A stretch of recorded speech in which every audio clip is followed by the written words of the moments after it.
Hello everyone, it's Emmy. It is July 7th and today I'm going to be harvesting some honey. I pulled my super off about a week ago and now I'm going to extract it. I've previously spun out some nectar that hadn't gotten to the right viscosity yet and hadn't been capped by the bees because I wanted to get more room for the bees, for the queen to lay. So I have a lot of nectar that I'll be feeding back to the bees. But today I'm going to be extracting honey from the honey supers, and yay, let's go ahead and get started. Oh, I should probably talk you through the process. So basically what I'm going to be doing is cutting off the wax caps off the top of the frame, which will expose the honey, and then I'll be putting in my extractor and spitting it and using centrifugal force, whip all the honey out of it, and then I'll be returning the extracted frames back to the hives and giving it back to the bees so they can fill it up with more nectar.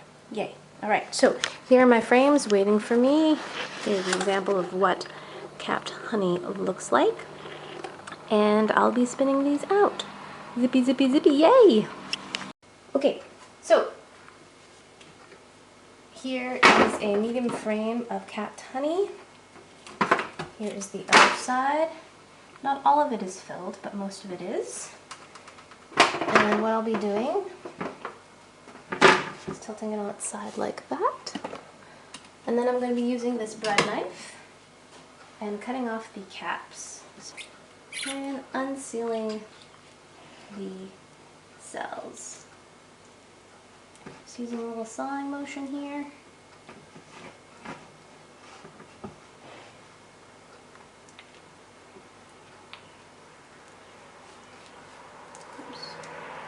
Try not to get any of the wood. Oh, look at that. I'm going to save those cappings. That is very pure wax, and I will melt that down later. And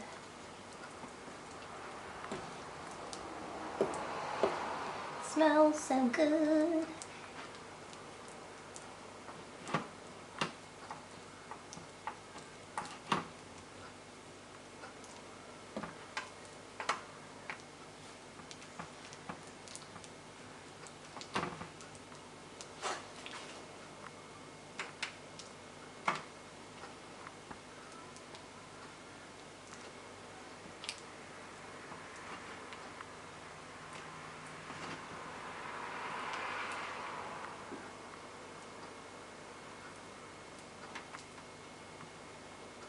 I'm actually going to put these wax pieces into this bucket. I have a bucket here, and I've got a little bit of mesh on top of that. I'm going to put the cappings into that and allow that excess honey to drain.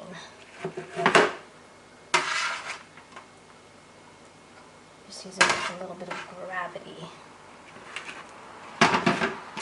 Help me out there.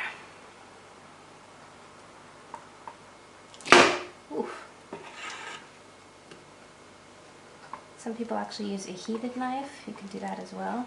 I'm just using a bread knife. A very sharp one, but a bread knife.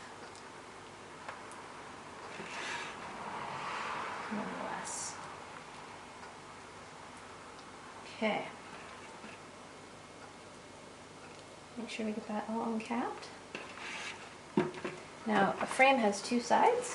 Now we'll turn this side over, and we'll do this side. Same thing.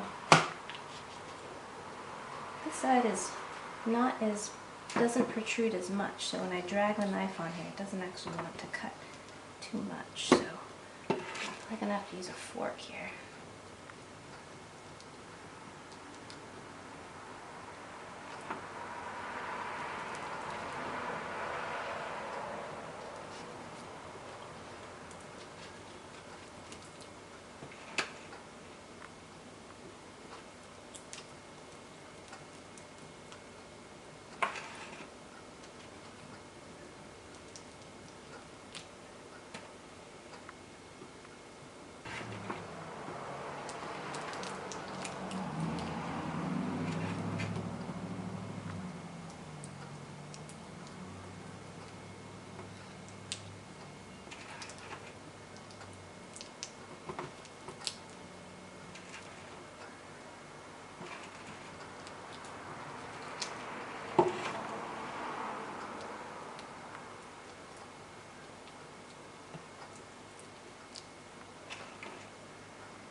So that's all opened up now. And then we can start spinning. My extractor requires 2 frames at one time, so it's balanced. So I'll have to do another one of these before I can spin. Okay. Let's get that out of there. Okay. So, set this aside.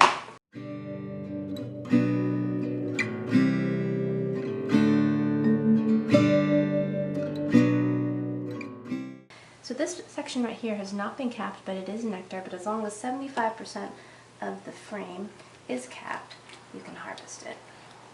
That's what I was told, at least. Okay.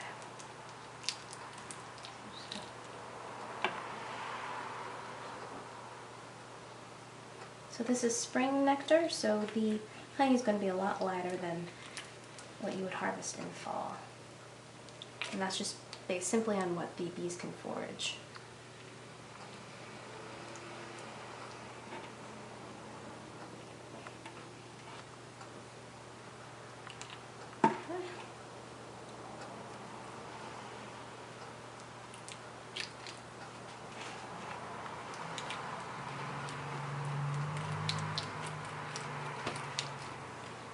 Does that never talk? This place almost never talk. The other side. Oops.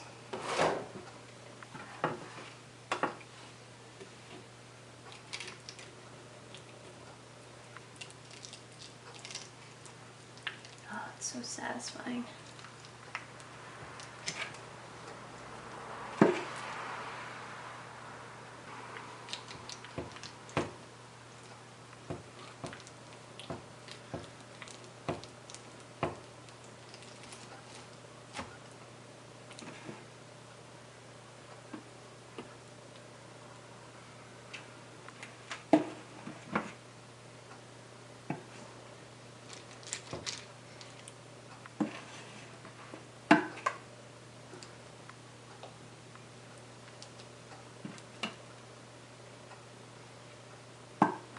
Okay.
There's no point in the Arctic.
So here's my extractor, and here's the setup. One thing that's a good hint is to keep the honey gate open as you collect your honey, because then it takes yourself a lot longer to fill up your jars or your container. I'm doing this on my kitchen counter. It's not exactly ideal, it's just I don't have anything tall enough to accommodate my 5-gallon bucket here.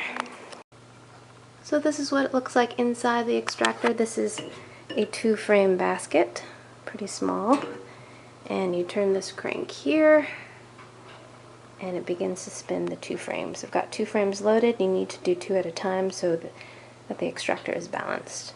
And then this is a hand cranked one. You can get ones that are motorized, but then you just turn this and the honey will spin to the outside. Alright, let me show you.